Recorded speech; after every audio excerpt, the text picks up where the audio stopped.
I'm pleased to introduce today Tomasz Borys from Gamesys. He currently works in London at Gamesys, and he enjoys discovering and implementing new tools. He's implemented various test strategies and architected automated test suites for mobile, web, hybrid, and hybrid applications. So welcome to the stage. Thank you.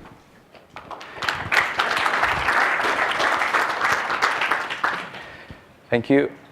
Have you ever guys dreamed about removing your end-to-end tests because they're just too painful to maintain? So back in the days, we used to have page objects and test suites living together. We decided to separate these two and give them a new name, component objects. Let me tell you how we've done it and expand a little bit more on key customer flows. But first, let me introduce myself. So my name is Tomasz. I work at Gamesys. I started 5 years ago as a QA engineer. And since that time, my career has progressed through various fashionable titles related to automated testing. Currently, I am test architect. I used to contribute to open source code at the earlier stages of the project together with my colleague Sergio, sits over here. I also rewrote a few lines of Fruitstrap. I don't know if any of you guys remember Fruitstrap, which was the application which you can install and install apps via terminal on the OS X. I'm not sure what's happening with this now. So yeah, it was a pretty interesting project. So as mentioned earlier, I work at Gamesys, and it's located in central London. We build games, slots, bingo, and casino. We also own and operate a few brands like Virgin Games and Jackpot Joy in UK. We have also brands in New Jersey, which is the Virgin Casino and Tropicana Casino. Because we're a gaming company, our customers are mainly the players. So that's why we will be focusing first on the players side in the presentation. So be the player. I'm pretty sure everyone here has a different definition of what that might be, especially in the context of testing. Is it business-related victory in your own sector? Or is it something you do that makes you a player? We have lots of players out there. You could be a player in sports, for example, in football. Now, I know what you're thinking. This is no football. This is soccer, man. What are you talking about? So maybe you can be the player in this football. The point is, it doesn't matter what sport you're playing, what sport you're practicing. It means that you are the player. And also, you can do it for fun or be a professional. Like these guys. They are best buddies, professionals. They are the players. They're player who control their virtual characters and at the same time enjoying themselves. What do they play? Don't know, maybe it's Mortal Kombat, maybe FIFA. Regardless of the game, I think everyone has an opportunity to be the player. The question is, can you be the player? Like this big guy, can you go an extra mile in your own company to satisfy customer needs? Can you help your team to deliver your goals quicker? So you might be thinking, why am I talking about being the player if this is it's not a gaming-related conference, it's a testing conference? Well, to find out, let's take a step back and find out where's the phrase be the player coming from. So as mentioned earlier, I work at Gamesys, and this is one of the corporate core values, also called the Gamesys DNA. Up on the screen, you can see other values which altogether represent our mission.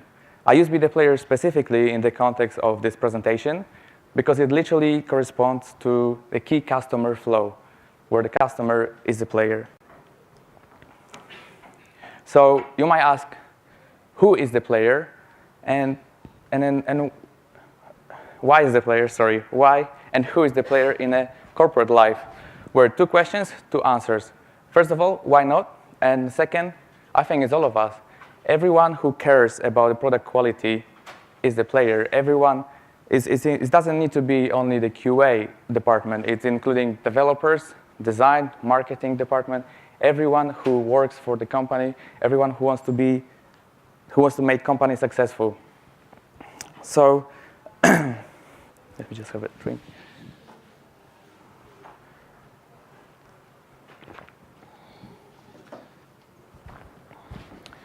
I'm sorry. Oh, that's working fine. That's a bit different over here. So I got 3 things I would like to talk about with you today. First one, changes. They are not easy, right? People are afraid of changes. Then some people are, we don't like them. So who over here try to implement changes in their own company? Anyone? It's hard, right? It can be difficult. You pitch the idea, you try to get people buy-in, and then you talk to people, and especially where they are resistant people, you just cannot get across. So I know it's tricky, but I think it's possible. If you're passionate about it, if you want to make the change and you have enough bandwidth and people support you, you can do it. The second thing, we'll talk about component object. Who over here heard about page object model? Okay, good. Who knows how to implement it? Perfect. Awesome. So we'll talk about it in more detail soon. And customer flows. This will be a talk about how to test the key customer flow, how we've done this in our company. So let's get to it. Back in the days, we used to have 2 departments at Gamesys. It was client and core. And client was responsible for anything facing front-end customer and for the front-end applications, and core was responsible for back-end services, so business logic, etc.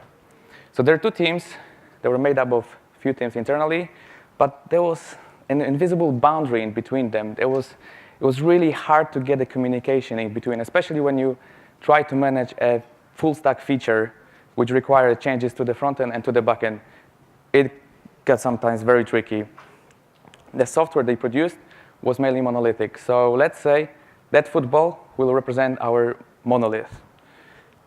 Okay, let's put things in. So now imagine, we have our pitch. This is where we train and play. By train, I mean test, and by play, we create a new functionality. This is our goal when we score our deliveries. So let's say we have a new feature to deliver. We've got some requirements where for the front end, and we put our client team start to play the game. So we get a ball, we start passing between players, so they get a monolith, they adding new functionality to the monolith. And they are passing, they are almost scoring the goal, but suddenly someone found there is a bug. All right, so we need to fix it, we're passing back. In the meantime, people realize, oh, we forgot about the backend. There are some changes required in the backend. So on top of it, let's add our backend team. They have the same goal. We got to score the delivery. So as you can imagine, situation is getting more complex. The synchronization between passes is getting sloppy. People are trying to find where to go. Players are getting really tired. And the ball still hasn't reached the goal. Suddenly, whistle blows, full time. Release is delayed. But they are not giving up. They still play. Suddenly, one of the players kicks the ball out of play. Release downtime. Sadness surrounds the teams, but there is still hope. Everyone has a face like winter is coming. This is the moment. So many issues. So what do we do next? So we got a brilliant idea. To score more goals, we decided to add more balls, which means better applications, newer software, and had an opportunity for the player to score the goal directly without passing the ball to the other players.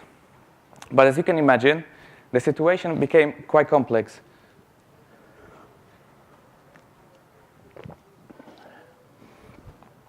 So changes were introduced in our department. From the situation where we had 2 departments, client and core, we created a new one, which is called player services. So we merged the 2 departments. So what did it give us? We completely reorganized the teams. Instead of placing them based on functionality, front end and back end, we decided to slice the department based on functionalities of our sites, which we call them areas. And now if you look at the slide, cashier is responsible for anything related to money, so deposit, withdrawals. Member is related anything to our customers' members, so my account and registration. Unicorn is a unique area, which is only front-end, but we'll get to it later. So the main objective for the area is to become independent in the software in terms of the software releases, and so they can own a full stack. Also to get the functionalities out of monolith and put them in a smaller applications, which and essentially deprecate the monolith. That leads us to only good news. We can release more often. So what does it mean in regards to testing strategy? We had a chance to revisit the whole strategy with the departmental changes. We were able to replan and reshape. We didn't want to make the same mistakes as we did before with the client and core model. So we looked at the pyramid concept, and which will help us to determine what kind of tests we're going to write and where we want to write them. We decided to divide them in 3 layers. The first one would be small tests, the second medium tests, and the third large tests. I'm not going into details. I'm not going to be talking more about how do we qualify those tests, where do they go. But let's say the small tests are unit tests. The medium tests are our integration tests, so service to service or service to database. We also have a medium test which tests only the front end, and the whole back end is mocked. And the large tests are our end-to-end tests, so our old school tests. It's quite hard to adhere to the testing pyramid on its own, so we also came up with a set of principles which help us to define. And you can see them on the slide over here, but let me tell you a small story. So in the past, when we used to work on the feature, development started, and then, as it used to be, we throw it over the fence so it can be automated. And then we usually end up with end-to-end tests, large tests. As you can imagine, it's not a good practice for many reasons. And now before we take in a new feature, we actually start a discussion, developers, QAs, how this functionality is going to change the application, what are new things coming in, how are we going to test it, and then which level we are going to test it, which test where are we going to place in the pyramid. Also, if we find a bug by a large or medium test, we're trying to push it down to the pyramid. So we analyze the bug and see if the test which picked up the bug, can we replicate this test lower level down the pyramid so we can have a feedback quicker.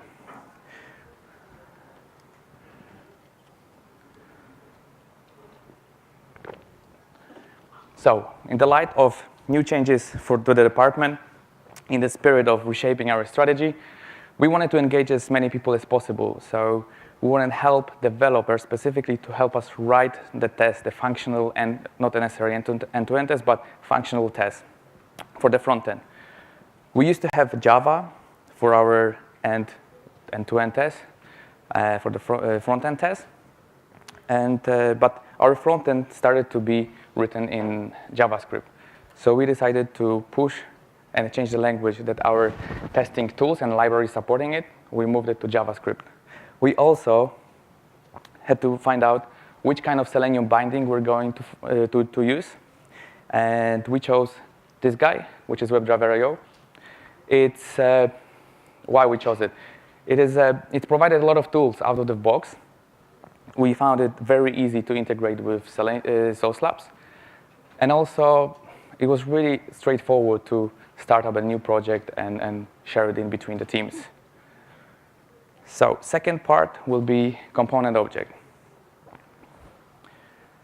So we have changes, strategies changing, and tests, different tooling. And we came up with an amazing concept, which I'm about to tell you. But before, I would like to say one more thing. You know what else we did?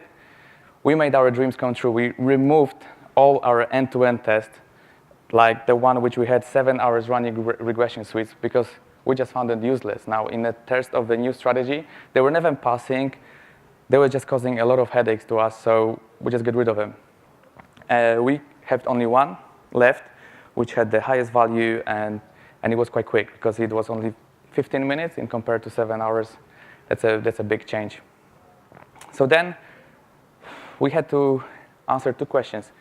How are we going to still test the site as a whole, integrated site. And how are we going to test the area? How are we going to test the functionality of the area, which you saw before, internally? So we had to come up with a solution which would satisfy these two requirements and also improved the whole architecture approach for our testware. So that means each area can test their own functionality, their own flows internally, but also provide the means to the department that we can test the area's part in the flow of the whole site. So we had to look from a different perspective to see if we can build something reusable, easy to share and maintain.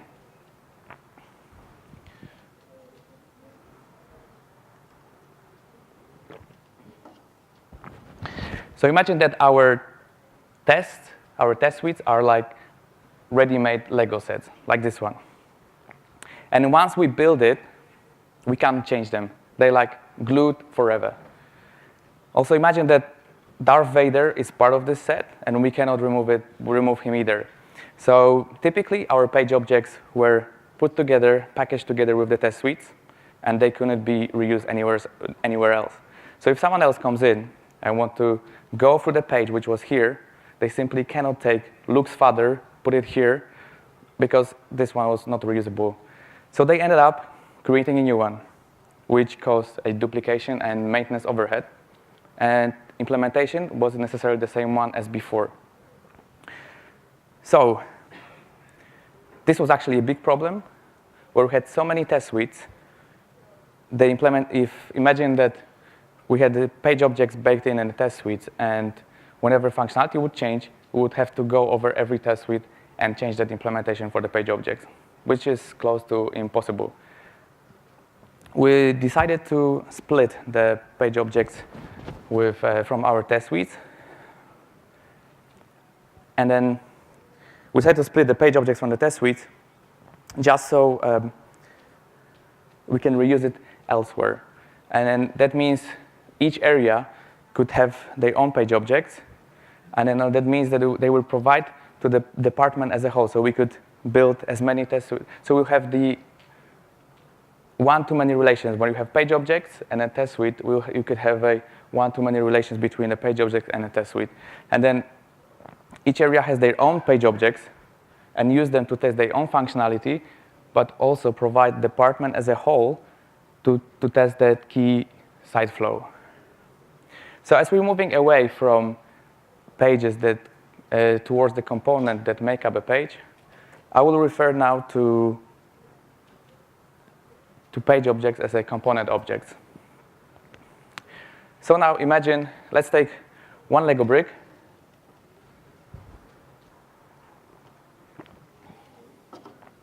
Let's take one Lego brick, which can represent a single element on the page. And for example, let's say this element is an email input field on a registration form. We are also familiar that to be able to register, we need to populate other fields and submit a register button or any button. So let's say these bricks can represent that. Now, we build a structure with our existing bricks to perform certain actions like register. So imagine that registration has two steps. First one, you fill your email and username, and the second, you populate your postal address, let's say. So they are dynamic, they could be in motion, they perform certain actions, and we simply call them actions. Now imagine they are like public APIs for the area. So one area exposed this public method called register, and you can use it somewhere. So let's say, from the test perspective, we don't care what elements we have there. We just care to perform certain action, like successful registration. So we take our register method, which is a public method, and we know how it works without, we know that we want to register, but we don't know how it works internally. So now imagine that other areas can provide other actions. So let's say cashier can provide deposit. Unicorn application can provide navigate between the pages, and play the game. Now, how does it solve our problems? It basically means that those public actions can be reused, and then we can build any test we want based on the flow of the site. Or in other area, can also, so let's say cashier area, if they want to register their member in end-to-end test, they take register method and put them in test suite without knowing how it actually works. So if the implementation of the registration changes, the member area will update it. We just simply bump up the different version in the cashier test suite, and we can reuse it. Now, customer flows. So before we decided to build the test suite for customer flows, we actually need to find out what are those flows. So we reached to our insight team, and they provided us with the behavior for what is the behavior of our players on the live site. We have 8 different scenarios on for the customer flows, and they mimic our customers' behavior on the site. They are our tests, and they test the various functionalities in the integrated site, touching the different functionalities and integration points between our services, which are owned by different areas. So let's take one customer flow and break it down step by step. This is an example for the first-time user, which goes to our site, lands on the home page, and the point is the home page is owned by Unicorn area, and it's a Unicorn app, so it's our JavaScript application. Then, obviously, customer goes to registration. This is owned by member area, and it's one of the software monolithic application. Then the same monolith is in cashier area, which is functionality is depositing. Then we go back to the home page to choose the game. Then customer plays the game, and it goes, once it's finished playing, go back to the home page to choose the other game. Now, what does it give us? It's basically, it's the key customer flows. They are last stage of our pipelines, which is in GoCD, and we run them anytime we're changing the Unicorn application, and we run them whenever we change the monolith. What are the benefits? It covers quite a lot, comparing the whole site integration from the whole view. And it's basically when they fail, we don't release anything. We try to make sure that they are always passing and give us the value. Because when this is broken, no one's going to be able to play a game or register or deposit. So let's have a look at the demo. Can we play the video, please? So this is actually a Source Labs test. This is how it looks like. User lands on the page, goes through the registration. This registration has actually 3 steps. Once it's registered, as you can see, it's similar app, but this one is different ownership. This is cashier. And goes back to the home page, chooses the game. We don't play it here, but we just check if the game is loaded. And that's it. This is a simple scenario, but it gives us a lot of information, and we make sure that this is actually working as expected. So now, cool. To sum up, changes, they're not as scary as they look like, and they're possible. I think everyone can do the changes wherever you guys want to do. If you're passionate about something, just share the idea with everyone else, and then I encourage you to actually try to do changes, obviously for the better. And if you're passionate, you can actually push for something that make your life easier and your colleagues as well. Component objects. So by using them as public API method in a test, you can create whatever suite you want, whatever test suite you want, and without knowing about the internals, how the methods work, and can be reused in different test suites. And customer flows. It is useful to know what your customers do in a site, basically. And then if you have tests like this, it could be your no release indicator once they fail. And if you can try to analyze any test you have, if you can push them down the pyramid to increase the feedback, that's obviously for the best. And thank you very much for listening. Hope you enjoyed, and thanks for your patience. One more thing, don't forget to be the player. Cheers, thank you very much.